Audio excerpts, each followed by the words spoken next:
Hey, did you know that less than 30% of the Earth's seafloor has been mapped?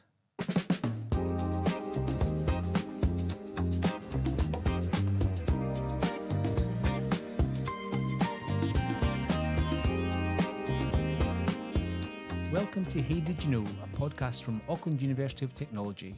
Kia ora, my name is Mike Kilpatrick. I'm one of the hosts of this podcast where we talk to academics about their expertise, some fun facts, and the things you need to know about their amazing work. As well as asking the questions you'd expect, I'll be throwing some random ones at our guests just to see what secrets I can reveal. Joining me today is Senior Lecturer in Marine Geosciences, Dr. Marta Ribó. Marta is originally from Spain and is an internationally renowned marine geoscientist whose research has focused primarily on understanding seabed geomorphology, hydrodynamic and sedimentary processes, and seafloor characterisation. She has participated in more than 20 oceanographic surveys across Aotearoa, New Zealand, Tonga and Spain, and according to my notes, can speak 4 languages: English, French, Catalan and Spanish. Hola and kia ora, Marta. Kia ora, hola. As I do of all the guests we have in the podcast, I've asked you for a random fact to kick us off today. What's your random fact? My random fact is knowing that you can crash in the middle of the ocean. So being on the boat, you can have a boat crash when you're in the middle of the ocean. So, yeah. Has that happened to you? Yes. So we were in a voyage in the Mediterranean Sea and we were mapping the seafloor, so limited maneuver, which is indicated with lights. And this fishing boat was just coming straight at us. And we did put the alarms and everything, but they were preparing the nets.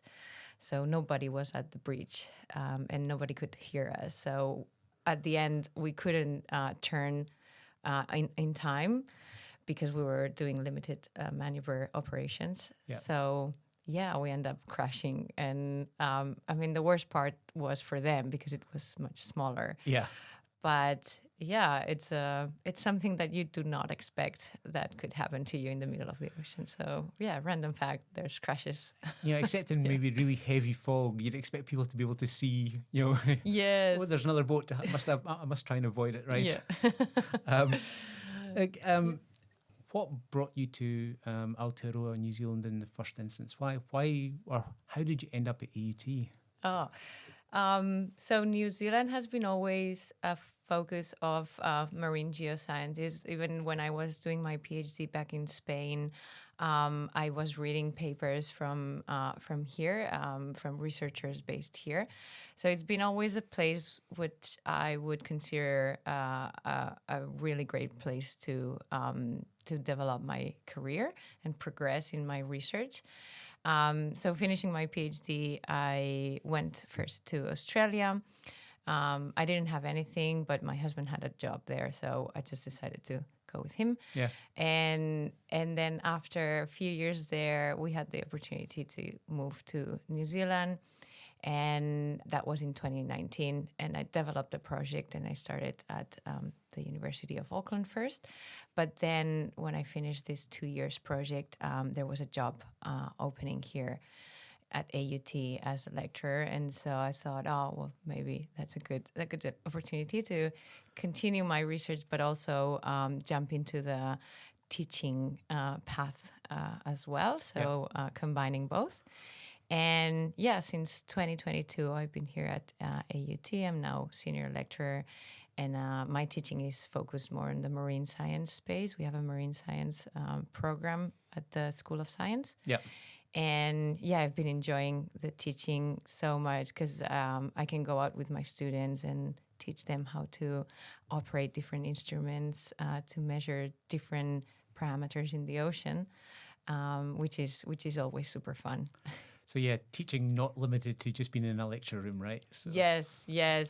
And we're going to come on to some of that in just a little bit. But I'm really interested in what led to your interest in the seafloor. Like, was this something you were always interested in when you were young? How did that come about? Well, my pathway was really scattered. Okay. I did my degree in geology. Mm-hmm. But since high school, I was always interested in the weather and doing meteorology. So after geology, I did a master's in meteorology. And that led me to work and collaborate in a project at the Institute of Marine Sciences in Barcelona, focused on physical oceanography and hurricanes. Yeah.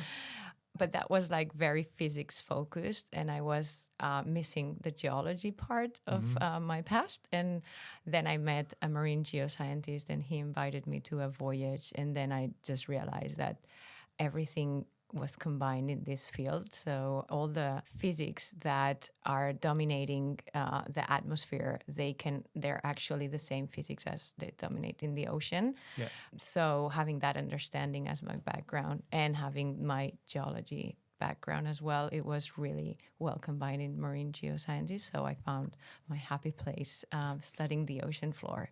In terms of the seafloor, so there are various estimates of how much of the seafloor has been mapped, but most seem to agree less than 30% of the seafloor has been mapped.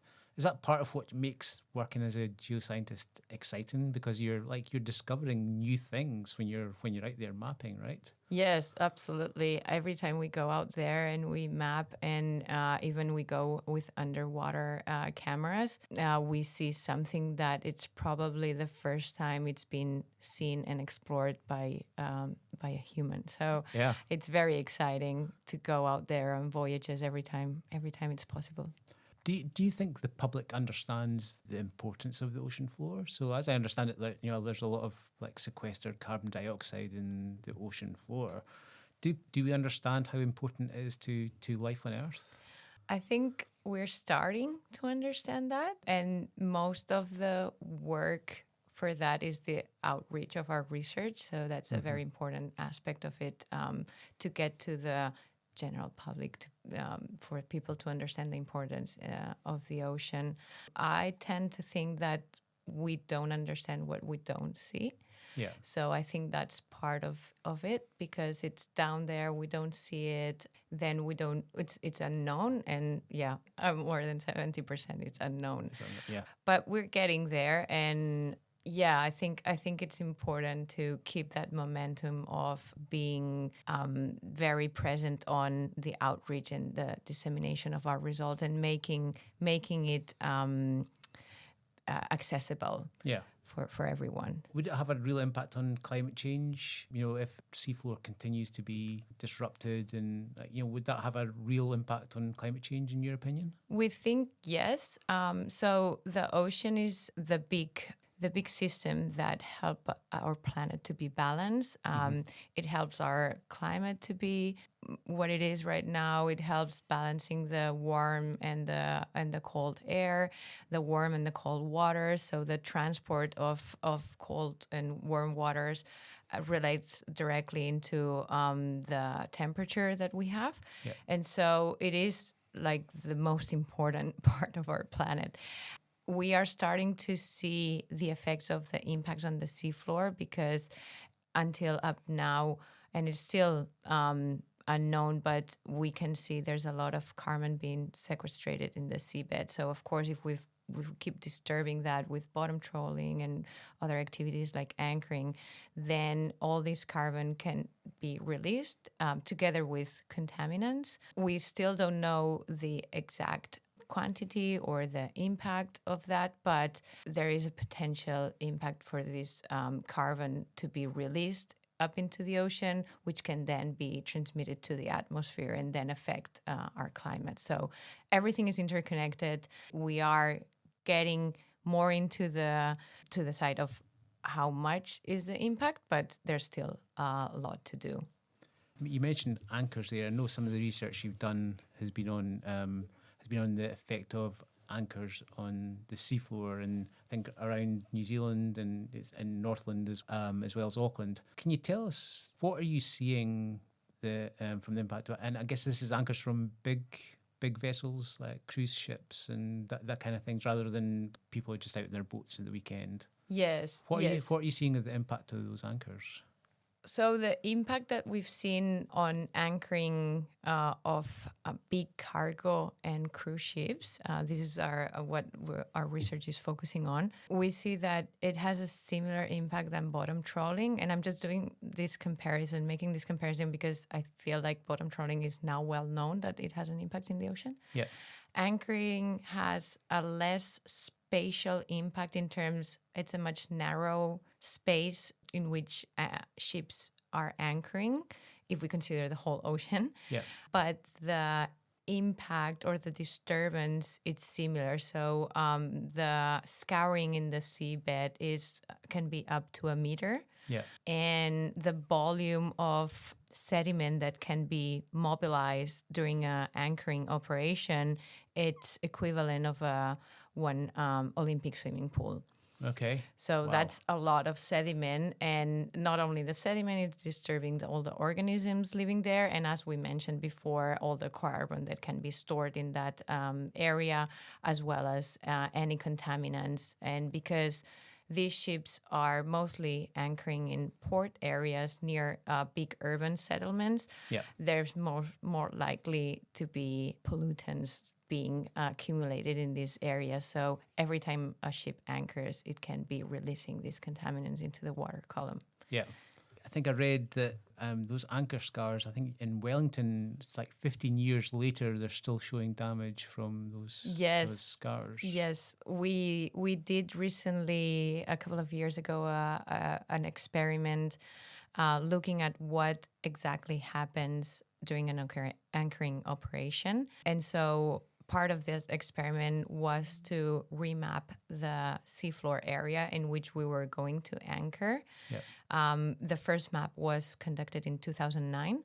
So we had a comparison from 2009 to 2024. Yeah. And we could see the same scours on the seafloor. And so that revealed that 15 years later, we can still see the scours. So the recovery of the area, it's not fast. Yeah. I guess there's always the argument, right? So, if you're looking at it from a scientific point of view, and we understand the benefits of the seafloor and not wanting to disturb it, but when I'm thinking about large cruise ships, when I'm thinking about bottom trawling, the argument is always it's economically better that we allow those large ships to do what they do. It's economically better if we allow bottom trawling. Where do we draw the line between it being economically important for the country and it destroying a natural habitat that's actually essential for us? Yeah. We've been having these discussions with many institutions. So we're not saying that we should ban anchoring forever. Yeah. We know it's needed, especially for safety purposes. If there's a ship that needs to be sheltered from bad weather, they need to be anchoring somewhere. Yeah. If there's a port congestion, then big cargo ships will have to wait to get their place into the port. But there are different management measures that can be placed. So scheduling better the times in which ships enter port areas so they don't have to anchor, or if they do, then spend the minimal time possible on anchor, so then the damage diminishes. Yeah. In terms of the cruise ships, it is true that it's a big portion of the economy, the tourist business. But I feel like if we could have a specific site or a different type of mooring management in terms of having moorings instead of the cruise ships having to anchor, and having allocated sites so that they have to anchor on that site, which is away from a marine reserve. Just having a little bit more of a management instead of just the cruise ships being able to just put their anchor just because it's a nice place for the tourists to take pictures. Yeah. So we are just trying to provide the best scientific knowledge to help on the measurements to make these operations more sustainable. Yeah.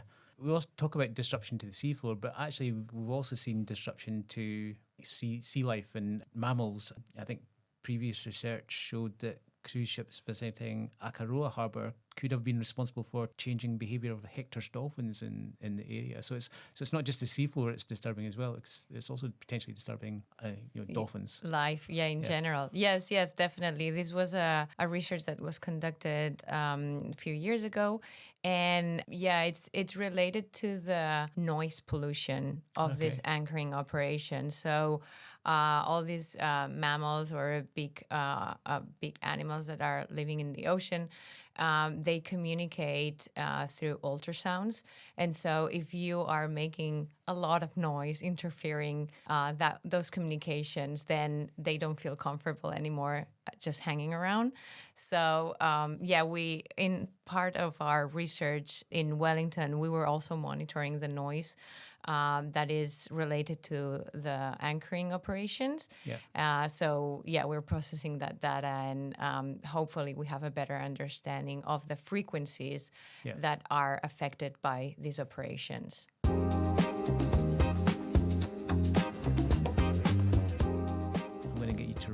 Die, and I'm going to ask you a random question. Fun. So this is our 20-sided die of destiny. Number 13. Who would play you in a movie of your life? Oh, I've been told very randomly that I looked like Gwyneth Paltrow, but I don't see that. And then another person told me that I look like Sandra Bullock. They're both older than me, so I don't know if I like that. One of the actors that I like the most is Scarlett Johansson. Yeah. Or a Spanish one would be maybe Elsa Pataki. Nice. I don't know. Yes. So can you imagine your life as a movie? Would that be fun? Would it be fun to see your life in the big screen? It would have been fun. Yeah, it would be fun. Yeah, I think so. And part of that may be your trip to Tonga. So let's get on to that. You took a trip to Tonga in 2025 to look at the impact of the Hunga Tonga-Hunga Ha'apai volcanic eruption on the seafloor. What did you see on that trip? So that trip was led by University of Tasmania. Mm-hmm. So it was an international collaboration. And I'm part of that international collaboration because I'm leading a project myself and a colleague at the University of Auckland looking at the hazards of submarine volcanoes in the Southwest Pacific. Yeah. So the most recent voyage in 2025 was to revisit Hunga volcano, which actually erupted in 2022. Yeah. We did a survey then and collaborating with Earth Science New Zealand or NIWA voyage that they did also in 2022. So it was revisiting the same area and resurveying the same locations that were surveyed in 2022. And it was really interesting to see the changes in the morphology of the inner caldera of the volcano and the changes outside, because after the 2022 eruption, as you said, there was there's earthquakes happening every now and then. And due to those earthquakes, there's landslides or sediment remobilized down the slopes of the volcano. So it's a very dynamic area that it's changing all the time, but there's life coming back after the big eruption, which wiped out all the benthic communities. Yeah. And we were even going with a towed underwater camera inside the caldera, which was super exciting. And we could see it was what we were calling a shrimp fest. It was like full of shrimps. Amazing. Yeah.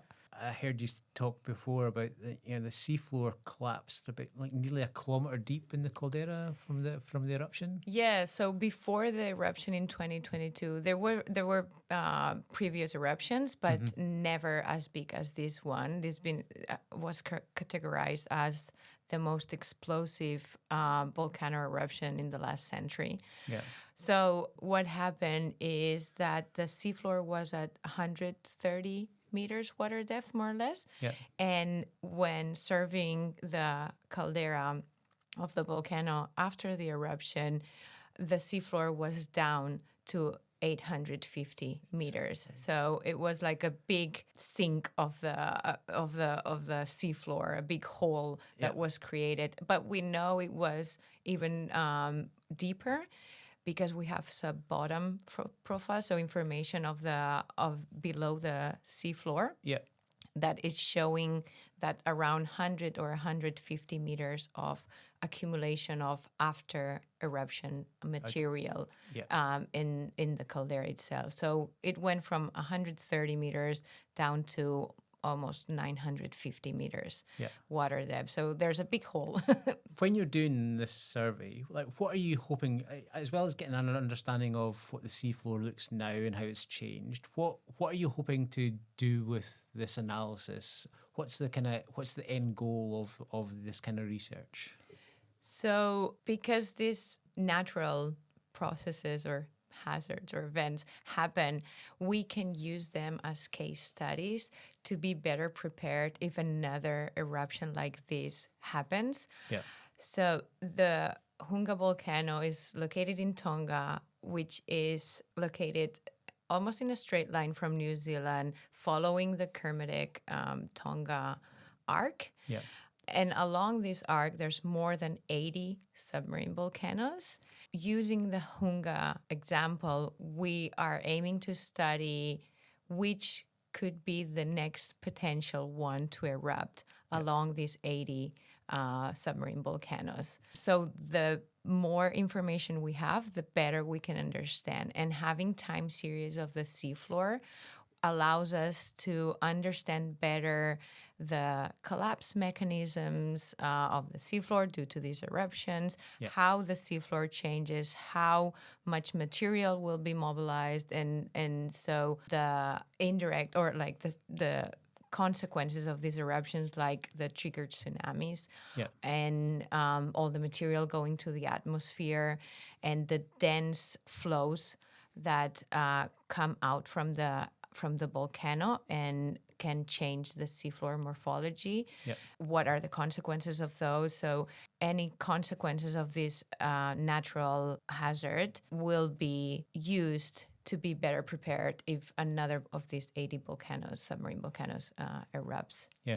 Another thing that we can be better prepared or provide information for a better management is the laying out of submarine cables, telecommunication cables that go along the seafloor.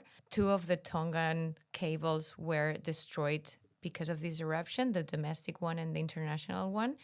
What happened is that the breakage of these communication cables left the whole nation incommunicated in the most needed moment of emergencies. Of course, yeah. So they relied on satellite. The moment that a telecommunication submarine cable is broken, then there's a lot of effort to be put in to repair that. And we rely so much on these cables that it's one of the most interesting bits for this forecasting of natural processes. Essentially, you're wanting to be able to work with those companies to identify like the places you should consider putting the cable rather than laying it right on top of a volcano which may erupt. You want to leave it somewhere where it's less likely to get get broken. Yes. Yeah. So there's so many different features on the seafloor. There's trenches, there's faults, there's deposits, there's pathways where the sediment can be channelized in submarine canyons. So yeah, the more information we have on the seafloor morphology, the better we can advise where these cables should be laid out. On your last voyage to Tonga to look at the Hunga volcano, was there a moment, like, do you have a moment where you're like, this is why I do this job? This was like, was there a discovery or was there something that happened? You were like, yeah, this is the reason why I'm here. Yeah, well, just being out on the boat, actually, I enjoyed so much. It's why I love my job. Seeing changes in such a short amount of time from 2022 to 2025, you could see the seafloor has changed so much. So it's just understanding the Earth is so dynamic even the parts that we cannot see. Yeah. So that makes me feel lucky to be able to see these and to be able to study all these changes. Yeah. I think I probably have a basic level of understanding, but can you tell me a little bit about the technology that you use to map the seafloor? I'm thinking it's sine waves and measuring the sine waves, the difference in how long it takes to come back up. Is that how it's done? Yeah, exactly. So we use hull-mounted sondas, echo sounders. Yeah. So how it works, it releases an acoustic beam from the ship that goes down to the seafloor, and then it reflects back to the ship. And the time it takes for the sound to go down and bounce back to the ship, we transform that from time to depth. Yeah. And then it's a multi-beam echo sounder, so there's hundreds of beams coming out at the same time and reflecting back. So we get a stripe of information, and then we go bit by bit. So the ship gets into a planned track that we want to map, and it goes forward and then turns back and it goes backwards, and it's just like mowing the lawn. And it's bit by bit. So it's really time consuming, but you get the highest resolution possible for that. And I guess a very reliable technology as well. Yes, I mean it depends on the weather. If you have big waves, then you have more noise, so you have to deal with that, and we have to calibrate very well the echo sounders. Take into consideration the sound velocity within the water column. Which changes with different water masses. Okay.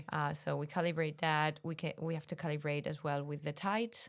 So it's not the same if we're 1 or 2 meters of high tide, or we're closer to the seafloor if it's lower tide. So we calibrate a lot of different parameters to get the best information possible from the seafloor. Yeah. I'm going to come on to your experience on ships in just a minute, but I'm going to get you to roll the die again for your second random question. Okay, let's do this. Number 17. What was the first concert or live gig that you ever went to? Oh, now you're getting my age. Now you're getting how old I am. Well, like apart from local concerts in my town during summer, I think one of the big ones was Guns N' Roses. Guns N' Roses? Yes. In Spain? In Spain, in Barcelona. Wow. Yes. It was a big concert, and it was like a 3-hour-long concert, and with the original band. Yes, with all the originals. Yeah. When you go on your voyages, how do you have a typical length? Are you away for weeks at a time, or is it just a few days? How long do these kind of voyages normally take? I've been to a quite wide range of voyages in terms of length. Some voyages have taken 3 days to a week. Some voyages couple of weeks, and these were the ones that we were conducting in the Mediterranean Sea. Yeah. And then the ones I've conducted here in this side of the world have been a month long. Yeah. So a month in the ship. I mean, I can't imagine I'm not great in water anyway. I can't imagine being on water for that long. How do you cope being on a ship for 4 weeks? Is it something you come used to? Is it, how do you deal with the kind of weather and the waves and all that kind of stuff? Is it something you just get used to? Yeah, well, I get used to it pretty fast. If it's rough seas, I usually get seasick the first day. That started happening during my PhD, the first voyages that I was going. Usually you work on shift. Yeah. At that time, it was shift of 4 hours, and my shift was midnight to 4 a.m., something like that. And my first shift ever, I spent going out, throwing up, coming in, working, and like that for 4 hours. Yeah.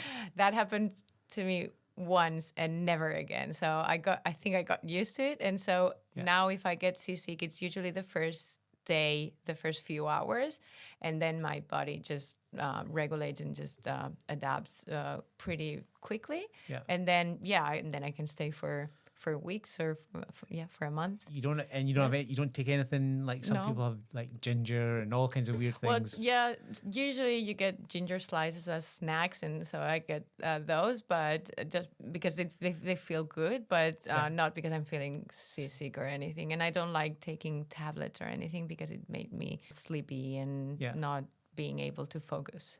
If you're doing shifts on a boat and like 4-hour shifts, like do you get bored? Do you have time to get bored? I mean, I imagine there's a ton of stuff going on. Well, yeah. Usually here the shifts and on bigger boats, or my experience here in New Zealand and in the Australian boat, it's shift of 12 hours. Okay. So you get a big chunk of working time, and then the other 12 hours, it's your downtime. Sleeping time. So you don't get bored. There's a lot of people and then you're tired, but also there are gyms. So these big boats, they have a gym. The New Zealand one has a sauna as well. So you have time to work out, to relax, and then you have like common areas where you can just chill, read a book or watch a movie. Or then you have your own cabin or you share the cabin. But when you share a cabin, the other person is on shift when you're not. Yeah. And so you're never together at the same time in the cabin. So gym, sauna, good food? Amazing food. I always enjoy the food on boats. It's so great. And it's the ones that the cooks and the people looking after you is the ones that you have to be more friendly with. Of course. Yes. Look, the food is always amazing in all of the boats that I've been. Yeah, it's there's a lot of options and there's snacks all the time. So even if you're on shift and you're feeling a little bit that you're hungry and it's not the allocated time for meals, you can still go to the mast and grab a snack. Yeah. It almost makes me want to go on a voyage. Yeah, you're taking care for 4 weeks and it's amazing. Yeah. That sounds amazing. Yes.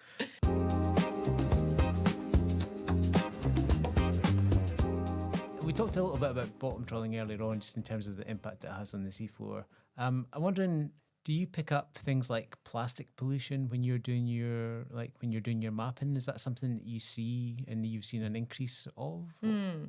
Not with the mapping, but yeah, that's another line of research that I've conducted a few years ago. You can analyze the quantity of microplastics when in sediment samples. So when we go out there, we are doing so many different operations, not only mapping, but also getting sediment samples. Yeah. We use different instruments for that. We don't go diving down because usually it's more than 100 meters that we can go down. In the case of the research that we conducted, and it was here in New Zealand, we were at 50 meters water depth. So we were collecting tubes of sediment, sediment cores, and we were analyzing that sample every centimeter, and we were counting the microplastic particles that we could see in there. But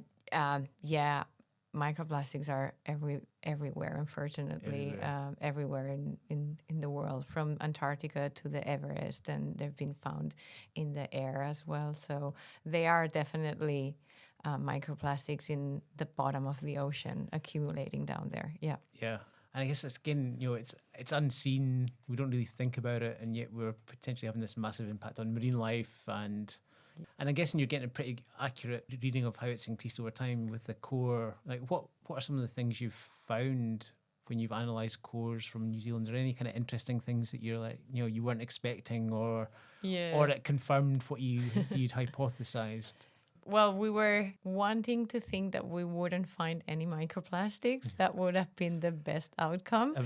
Unfortunately, we found many microplastic particles. It was a weird mixed feelings because every time we found some, it was like, yay, but then it was like, oh no, there are microplastics on the seafloor. We were looking at different sediment samples, and that was in Queen Charlotte Sound. And we ended up comparing samples from nearby Picton town and samples that we collected nearby a marine reserve just at the outer part of Queen Charlotte Sound. What we saw is lots more accumulation of microplastics in the area of the marine reserve than in the area near Picton. So further away from the urban settlement, and also in an area that should be more pristine, but it's not. And that's due to different reasons. One is the area near Picton area is more disturbed, again, because of the anchoring. Yeah. It remobilized the sediment, so maybe the settling of the particles hasn't been completely preserved there, and it's constantly being mixed up. While in the marine reserve area, it's a more calm area. There's no activities happening there, or less activity happening nearby, and so the settling of the particles, it's more calm. Also, the currents of the area showed us that there's a dominant of currents going from the inner to the outer part of the Queen Charlotte Sound.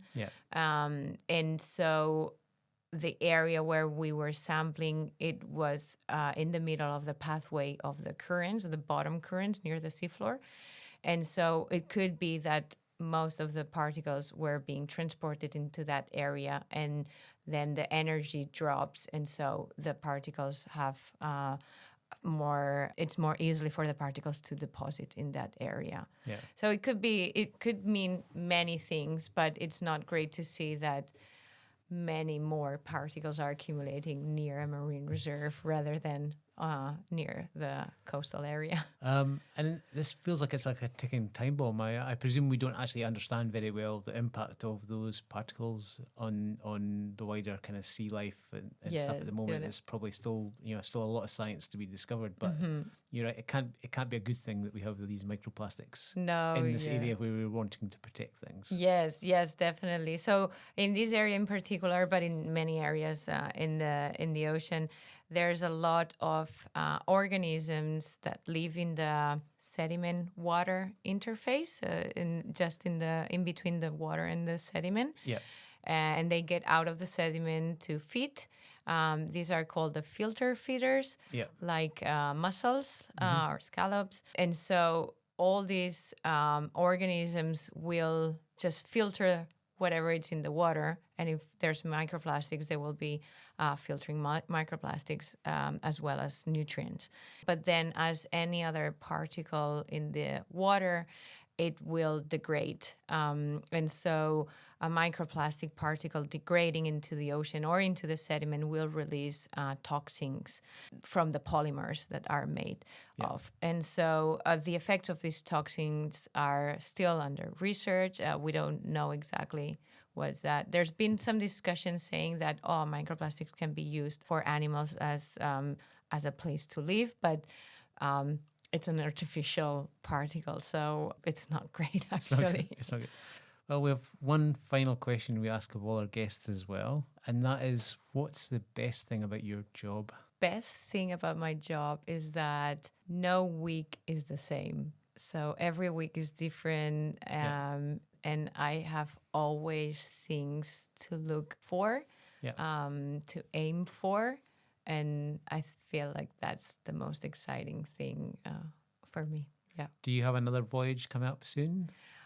Yeah, well, that will be the one that I'm organizing right now, and it will take place hopefully in June, July 2027. So I will have to start organizing quite soon. That there's a lot of logistics to be organized. But I'm excited about that. And where's that going to be? We're gonna go back to the Tonga-Kermadec area. Not exploring Hunga volcano again, but exploring other of the submarine volcanoes along the Tonga-Kermadec Arc. Well, we're definitely going to need some photos from that when you're definitely. ready. And if you need a comms person to take a couple of photographs, I'm always available for a day or two. Okay. And on that positive note, Marta, thank you so much for your time. It's been a pleasure talking to you, and I hope that people listening will now have a better understanding of the seafloor and how important it is. Great. No, thank you for having me. It was very fun. I hope you enjoyed my chat with Marta. I'm now off down to the waterfront to ponder the importance of the seafloor to our continued existence. Thank you for listening to Hey Did You Know, an AUT podcast, knowledge that works. Please rate, review and subscribe on your favourite podcast platform, and send your feedback and questions to media@aut.ac.nz. We'll be back in a couple of weeks with a new guest, more random facts and the Die of Destiny, as we seek what you need to know about the work we do at Aotearoa's University of Technology. Until then, stay informed.